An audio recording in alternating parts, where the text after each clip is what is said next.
mixte. Alors le mixage, c'est choisir les éléments qu'on peut mettre plus fort ou moins fort entre la musique, les voix des personnages, les ambiances, il y a des oiseaux ou des portes qui se ferment ou des personnages qui se cognent.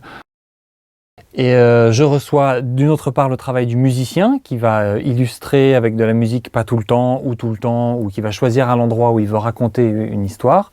Et je reçois aussi les voix des comédiens qui ont enregistré sur l'image. Et je reçois tout ça et je dois tout mélanger pour faire ce que vous voyez à la télévision. Je choisis mes pistes, lesquelles je vais mettre plus fort et lesquelles je vais mettre moins fort, et ce que je veux raconter par le son. Avec le son, on peut recréer du rythme, on peut créer des gags, on peut créer par exemple un personnage qui se prend un panneau dans la figure. Si on met un son qui est rigolo, ça va être rigolo. Si on met un son où il se fait mal, on peut sentir vraiment des choses différentes en fonction du son qu'on choisit. C'est un mélange un peu qui se fait un peu comme on mélangerait des ingrédients en cuisine.